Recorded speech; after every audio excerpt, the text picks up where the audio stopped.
네, 안녕하세요. 자, 이 시간에 신풍제약 보도록 하겠습니다. 자, 이 시간에 가장 중요한 내용을 먼저 말씀드려 보면 시간 외에 상승을 했다는 겁니다. 어, 장중에 대응하기가 쉽지 않고 대응을 못하게 하는 전략 중에 하나.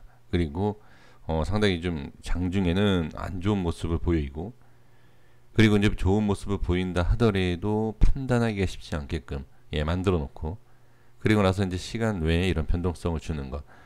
이거는 신풍제약뿐만이 아니라 다른 종목들도 의외로 많아요. 근데 신풍제약의 이러한 모습이 생각보다 자주 나옵니다.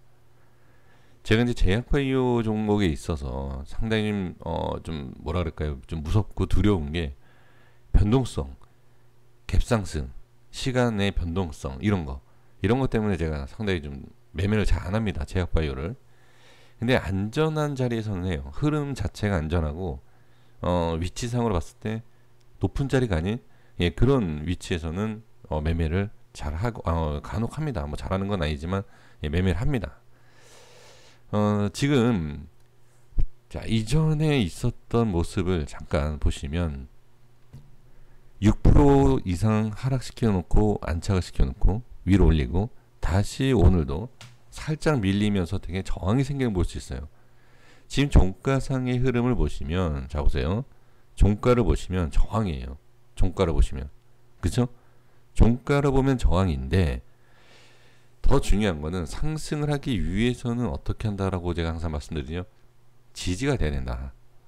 만약에 이 이탈이 됐을 때, 자 보세요. 자, 이탈을 했을 때 이 안에 어떤 변동성이 있고 어떤 모습이 나올지 너무 깊게 들어가면 안 되죠. 근데 지금 모습을 보면 일단 끌어올리는 모습을 볼 수가 있어요. 근데 이거는 제 기준이에요. 제 기준이 뭐 정확하진 않지 않습니까? 그렇죠? 근데 끌어올리는데 일단은 저항이에요. 근데 이 저항을 뚫고 올라가기, 쉽게 올리기 위해선 시간 외에 올려야 된다. 이 말씀을 제가 여기서만 드린 게 아닙니다. 지금 오늘 이런 모습이 나와서가 아니라, 자 보세요. 제가 뭘 말씀을 드리려고 하냐면, 예전에 제가 신풍제약을 분석을 하지 않았거나 영상이 없다라고 하면 제가 이런 말씀을 드리는 건 큰 의미가 없어요, 사실. 근데 예전에 같은 모습이 있었던 자리가 어딘지 아십니까? 여기에요, 여기. 기억하시는지 모르겠지만 하락을 하는데, 자 제가 뭐라 그랬죠? 이 색칠 안에만 벗어나지 않으면 된다. 이 안에서의 변동성이 있고, 그리고 나서 이 색칠한 부분 위로만 올라가면 된다. 이런 말씀 분명히 드렸습니다. 자, 여기 보세요. 이 캔들을 잘 보셔야 돼요. 이 캔들을 보시면 갭 상승을 합니다. 갭 상승을 하고 22% 상승을 해요. 그러면 내일 신풍제약이 예전에 이런 적이 있어요. 시간 외에 올려놓고선 시가가 낮게 시작하는 경우가 있습니다. 그래서 사실 이것도 좀 믿을 만한 건 아니에요. 근데 거래량도 있고 이 정도면은 웬만한 종목은 다 갭상승이 맞아요.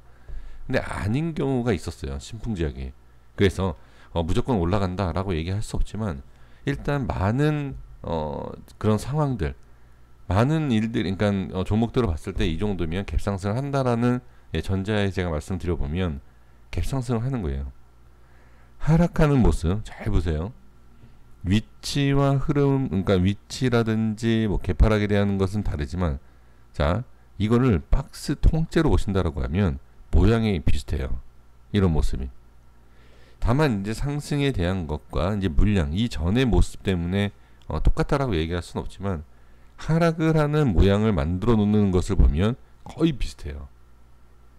그래서 지금은 자 여기에서 이제 이런 상승을 기대를 한다라기보다도 지금 이렇게 눌렸잖아요. 그렇죠?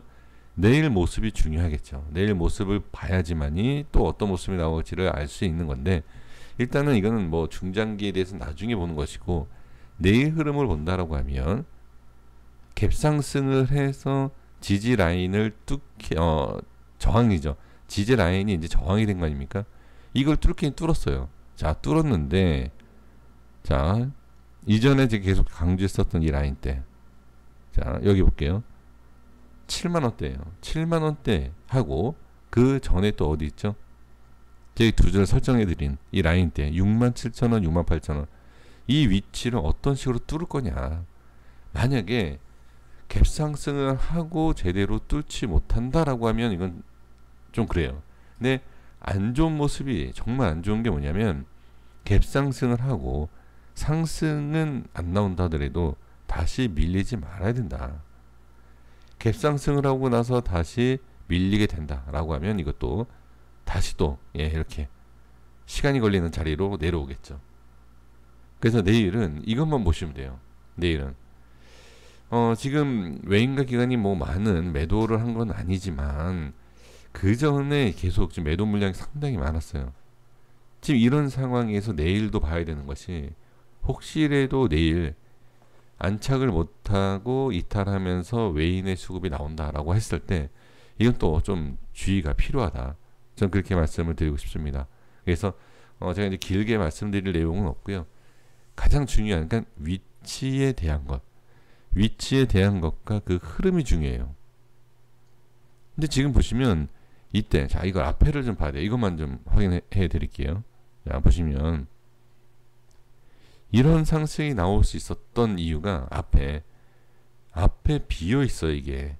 근데 지금은 비어 있는 상황이 아니에요. 그렇기 때문에 자 힘있게 올라갈 수도 있겠지만 힘있게 못 올라간다 하더라도 저항에 대한 부분은 우리가 어느 정도 이해를 해주시면 돼요. 근데 이게 못 올라가는 거는 상관이 없어요. 왜? 지지를 하고 나중에 천천히 올라가면 됩니다. 근데 이게 아니라 아까도 말씀드린 것처럼 밀리게 되면 조금 다시 또 안 좋은 모습이 나오면서 시간이 걸리는. 근데 모르죠. 또 이렇게 해서 일부러 뺐다가 뭐 작업을 해서 이렇게 들어올릴지. 근데 이거는 나중에 이제 이런 모습이 나왔을 때 이런 모습이 나오는 거구나 이렇게 얘기할 수 있지만 지금 상황에서 자 이렇게 밀었다가 이렇게 간다 라고 얘기할 수 있는 부분은 없습니다. 그래서 내일은 이 위치를 과연 어떤 식으로 지지를 하느냐 또는 저항이 생기는지 지지를 하지 못하고 밀리는지. 밀렸을 때 가장 중요한 건 뭐다? 거래량이 터지면 안 돼요. 밀릴 때 이거를 반드시 보셔야 됩니다. 그러니까 뭐 손절이라든지 뭐 어떤 결론을 좀 내리셔야 되잖아요. 그렇죠? 그럼 지금 만약에 이렇게 올라간다 하더라도요. 안착을 못하거나 매도 물량이 나왔을 때 이럴 때는 부분적인 대응이라도 좀 필요하지 않을까 개인적인 생각을 해봅니다. 그러니까 돌파 자리를 계속 툭툭 치고 있는 것은 돌파할 의지가 있는 걸로 보여진다 이렇게 보는 거지만 지지 라인도 그래요. 자꾸 지지 라인을 깨잖아요. 깨면 이건 좋은 게 아니에요. 이렇게 좀 말씀드리고 정리하겠습니다. 구독과 좋아요 부탁드리겠습니다. 감사합니다.